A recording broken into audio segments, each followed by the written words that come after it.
8:11, it's the morning news.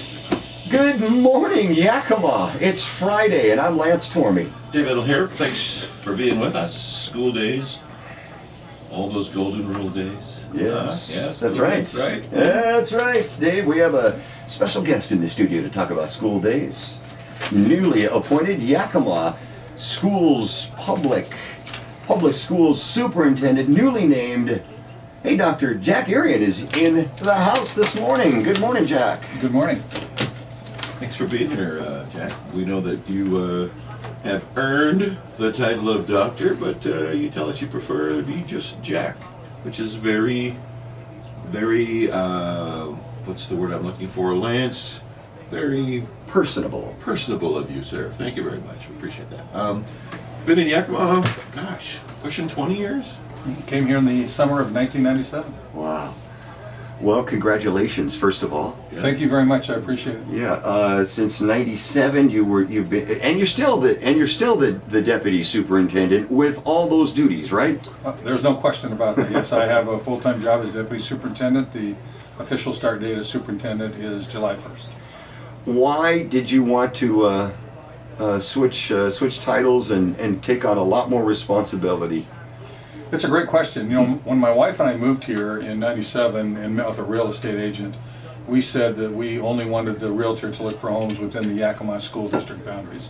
We've had a belief ever since we had children that we wanted our children to attend the school in which in which I was employed, and we always wanted to live within the district in which I was employed. So since 1997, we have lived in the Yakima School District. I've gotten to know many families, obviously our neighbors very well.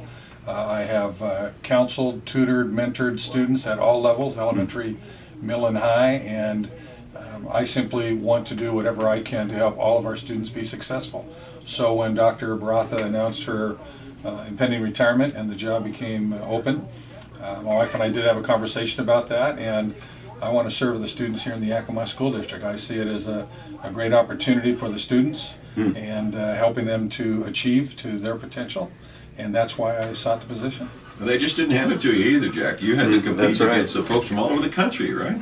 That is correct. I have no idea who all applied or anything like that, but I do know there were 7 folks who were interviewed, including myself, and then from that the board invited 3 of us back, and we each had it was a full day and night of interviews, meetings with different groups, etc. It was a rigorous process, to say the least. What was I'm assuming that they had a chance to grill you a little bit on questions and stuff. What's the most common concern and interest? What are the folks who helped to select you want you to do and accomplish? Well, you know, I met with so many different groups. I met with groups of students, principals, assistant principals, directors, parents, community members, members of cabinet. I think that one of the things that they wanted to know, even though I've been in the district since 1997, is to get to know me a little bit better, and hopefully that came out during the process. And then, you know, what is my vision for the future, which is quite simply, you know, we do have I think a great vision here in the school district of building community through education, because education is something that can never be taken away from anyone. And I believe then with one of our goals associated with that being that all students graduate with a high school diploma. We're currently at about 80%, thereabouts, at Davis and Ike. And our folks, and when you think of graduation, by the way, that's a P through 12 issue. That's not a high school issue. It's a P through 12 and a community issue. And so we're going to work real hard to get that to 100% of our kids earning a high school diploma. What's your current read of the district in terms of its performance? We have certainly some very bright lights out there. In fact, a week ago I saw some preliminary data regarding students who had been served in our English language learner program, and some just outstanding data there. At the same time, you'll turn around and look at other data. Math continues to be an area, actually across America, not just here in Yakima, but math is an area that we continue to need to focus on. And if I can take a second about math for, I'd like to make a comment about that. And every now and then, not very often, but we'll hear somebody say publicly that I'm no good at reading. And anytime we hear that, typically we'll gasp. But when we hear somebody say I'm no good at math, what we usually hear is somebody saying, well, me too, That's a good point. right? Yeah, And like us two here, yeah. And well, you know, the bottom line is, you know, there's some work by Carol Dweck, a professor at Stanford, and she talks about the growth mindset versus the fixed mindset. And the bottom line is, just like you go to a gym to work out those muscles, you go to a school to work out a different set of muscles.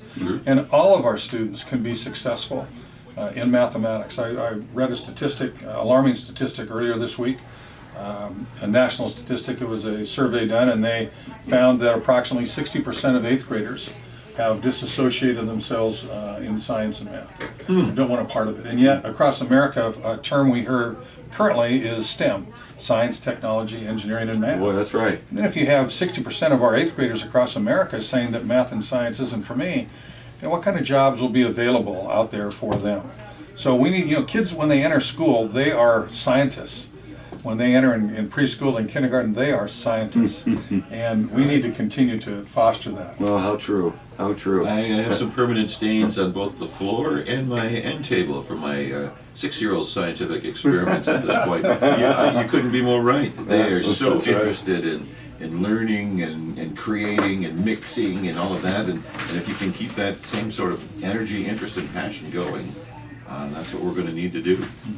What's your take on this move in Olympia to try to eliminate the tests to graduate from high school, but you know still keep them in, but just have them as a requirement to graduate from high school?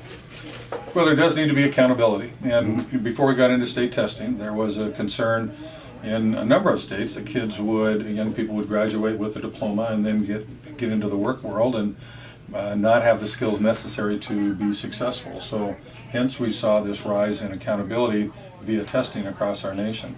So I do believe that there has to be accountability and not going back to the old method of simply you earn a diploma, whatever the local school district comes up with. The question becomes what kind of accountability, what kind of assessment. One of the issues currently is you have different assessments in different states. And so you'll have a district in state X that will say, well, look at our graduation rate. But then take a look at their assessment instrument, which is different than an assessment instrument in a neighboring state. So it's an apples and oranges kind of comparison, and yet we're judged by the same standard. You know, and so people look at, well, gee, your graduation rate is this, and this other state it's higher, but then you take a look at these different assessments. So I do believe in accountability, there's no question. What do you want the community to know about Dr. Jack Irion that they don't already know? I guess that I would say that I think that maybe many people know this, but I seek first to understand, then to be understood. I give people a voice, and I want to make sure that if anybody has an idea, that they are given that opportunity to share that.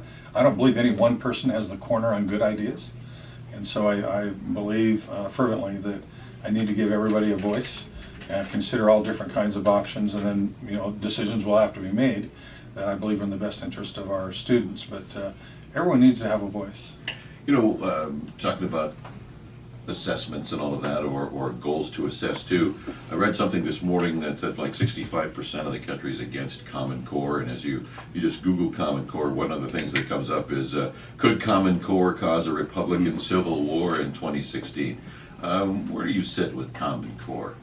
Well, we have in the state of Washington, the Washington State Learning Standards, and that's what we focus on, those learning standards. As a former teacher, one of the things that you want your students to understand is what they're going to be held accountable for. True. And so for example, you put learning targets on the board every period of every day, and kids then know what they're going to be held accountable to. That is important.